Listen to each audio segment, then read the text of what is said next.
Welcome to our video about dynamic mechanical analysis, or DMA for short, a comprehensive analytical tool to characterize the properties of materials. DMA is primarily used to study viscoelastic materials, substances that exhibit both viscous and elastic behavior. By applying a sinusoidal force to a sample and measuring its response, DMA reveals critical properties like storage modulus, loss modulus, and damping factor. These parameters help us understand a material's stiffness, energy dissipation, ability to return to its original shape after deformation, and determine the glass transition temperature. Stress and strain are two cornerstone concepts at play in a DMA. Stress is the force applied to a material divided by the area over which it's applied. It's typically expressed in units of pascals and can be thought of as the intensity of the force acting on a material. Mathematically, it's written as follows. Strain, on the other hand, measures how much a material deforms relative to its original size. It is a dimensionless quantity, expressed as the ratio of change in length to the original length. The two are often combined in a stress-strain graph, the slope in the elastic region of which is called the modulus of elasticity, or Young's modulus. This tells us how rigid a material is. In DMA, we measure a material's dynamic response to stress and strain over time, providing insights into both its elastic and viscous behavior. Viscoelasticity is the property of materials that exhibit both viscous and elastic behavior during deformation. Viscous materials, like water, resist both shear flow, movement, and strain, amount of deformation in the liquid, linearly with time. This means that they flow at a constant rate when a stress is applied. Elastic materials strain when stretched and immediately return to their original state once the stress is removed. Viscoelastic materials have elements of both of these properties, and as such, exhibit time-dependent strain. In other words, viscous materials are like liquid, and elastic materials are like solids. As mentioned before, the DMA applies a sinusoidal force, or stress, which causes a varying strain response. By analyzing the relationship between these variations, we can calculate properties like storage modulus and loss modulus, giving us insight into the energy storage and dissipation of a material. In Hookean solids, the resulting strain from an applied stress is perfectly in phase, whereas for purely viscous fluids and Newtonian liquids, there is a 90-degree phase lag with respect to strain response. Viscoelastic materials exhibit some magnitude of phase lag corresponding to the following equations, where omega is the frequency of the strain oscillation, t is time, and delta is the phase lag between stress and strain.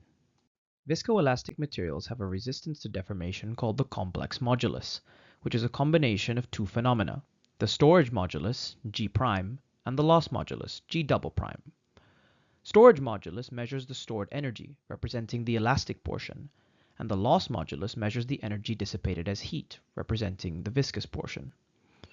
By analyzing the storage and loss moduli of a material, various properties can be discerned, namely tan delta, the damping ability of a material, and the glass transition temperature. A high tan delta is indicative of good damping properties, meaning the material can absorb and dissipate vibrational energy efficiently, while at the glass transition temperature, a sharp drop-off in storage modulus is noted, alongside a maximal value of loss modulus. Prepare the sample by cutting it to a length of approximately 2 centimeters and a width of approximately 5 millimeters.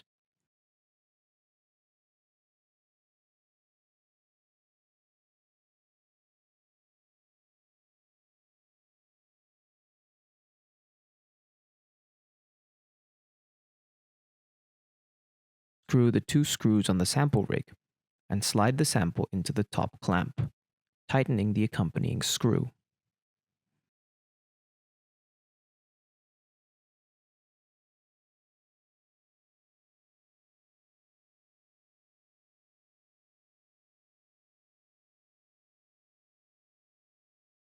And tighten both the accompanying and aforementioned screw with a screwdriver.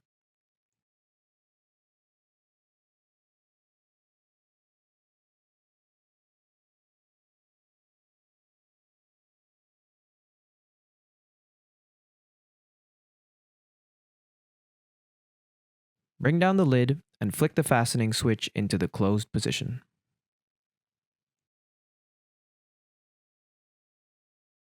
Begin by selecting the Experiments tab.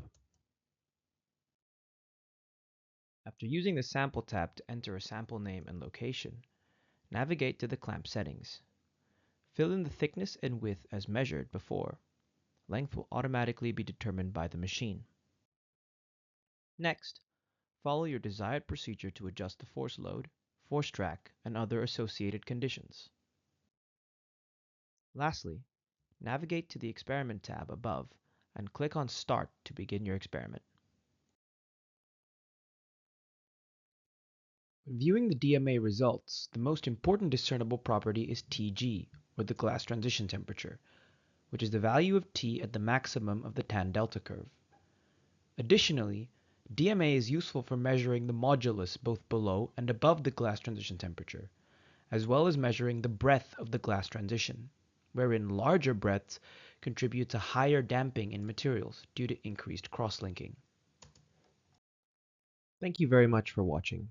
If you have any questions, please feel free to ask your lab supervisor.